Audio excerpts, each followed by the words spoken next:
Good morning, children. So, children, I have already given you the syllabus for your first terminal examination. So, syllabus as well as the timetable.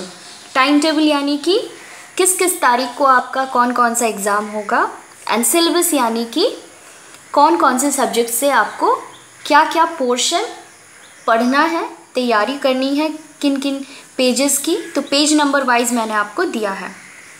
तो आपका जो exam होगा वो 3 segments में होगा।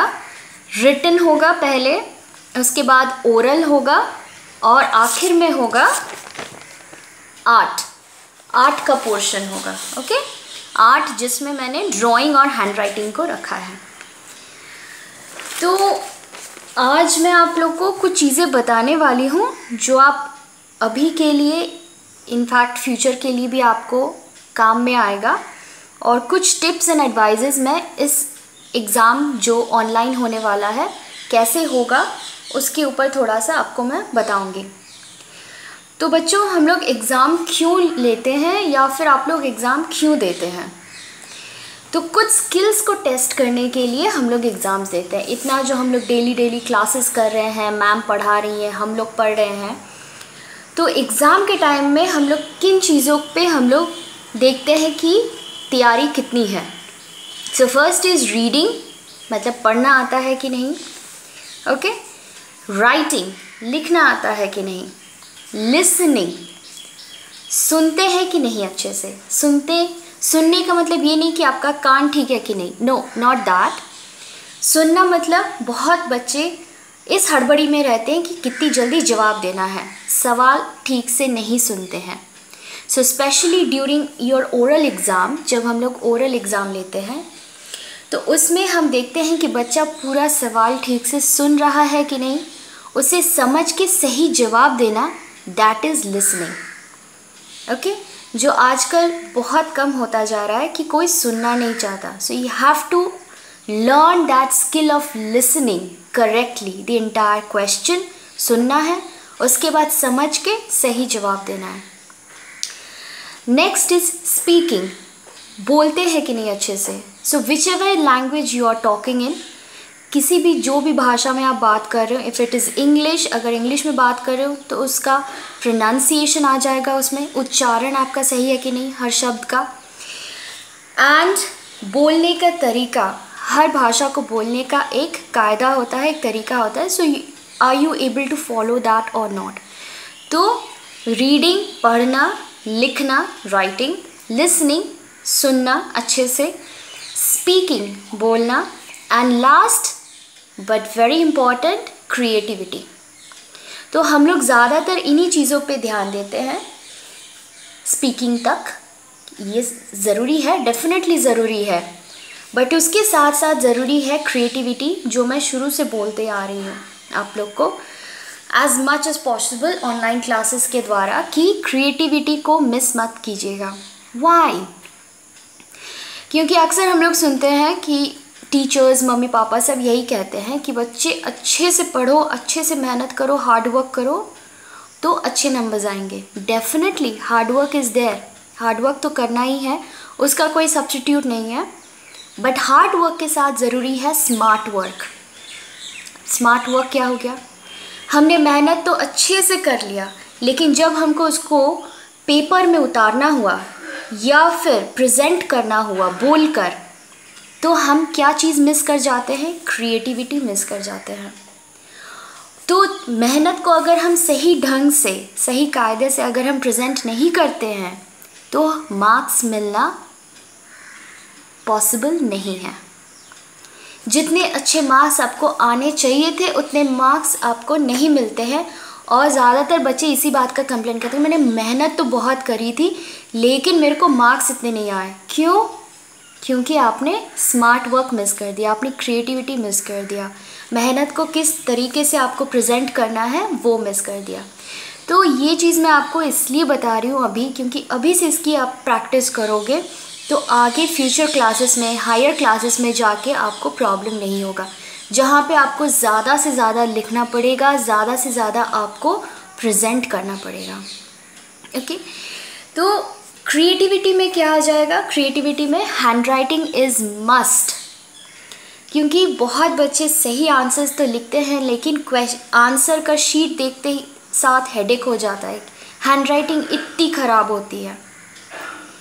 इसलिए hand writing अच्छा होना, साफ होना, हर एक लेटर समझ में आना इज़ वेरी वेरी इम्पॉर्टेंट।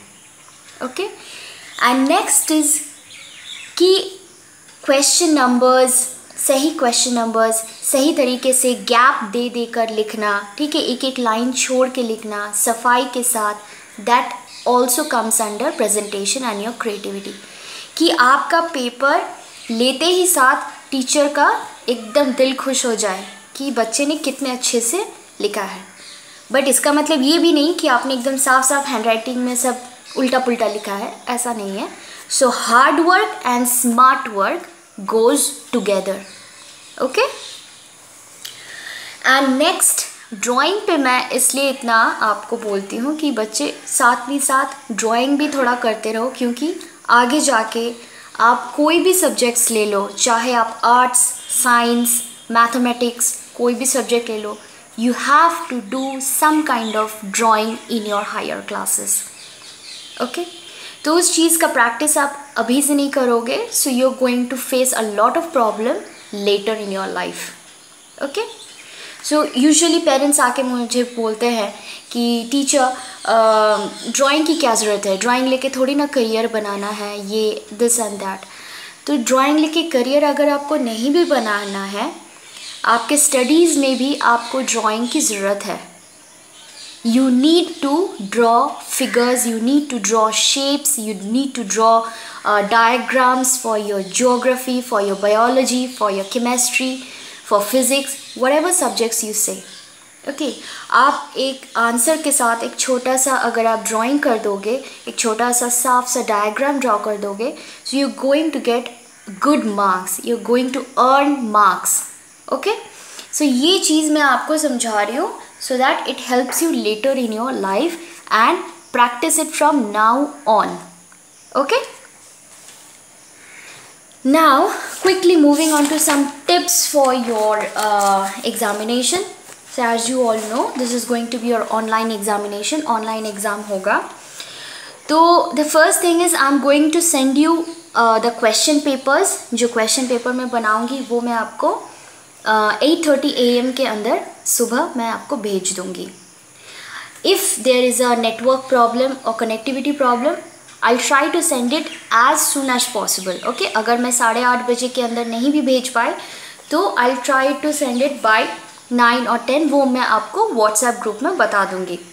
और क्वेश्चन पेपर के साथ मैं आपको एक वीडियो भी भेज दूँगी जिसमें मैं क्वेश्चन पेपर को किस तरह से सॉल्व करना है, किस तरह से आपको करना है, नॉट दी आंसर्स, मैं आंसर्स नहीं बताऊंगी आपको, but some tips on how to solve your question paper, वो मैं आपको बता दूंगी।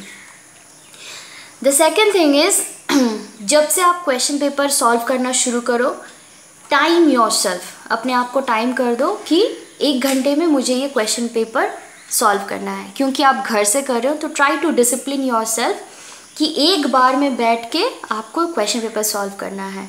उसके आगे पीछे जो करना है आगे पीछे कर लेना, खाना खाना, टॉयलेट जाना वगैरह वगैरह, जो यूजुअली बच्चे लोगों का टेंडेंसी रहता है। सो क्वेश्चन पेपर आपका 25 मार्क्स का होगा and try to do it as much honestly as possible. Okay, खुद से करना है और विद फुल ऑनेस्टी के साथ अच्छे से तैयारी कर लेना। पोर्शन बहुत कम दिया हुआ है मैंने और क्वेश्चंस भी कम रहेंगे, so it's not going to be a tough exam at all, बिल्कुल भी टफ नहीं होगा। तो try to do it honestly.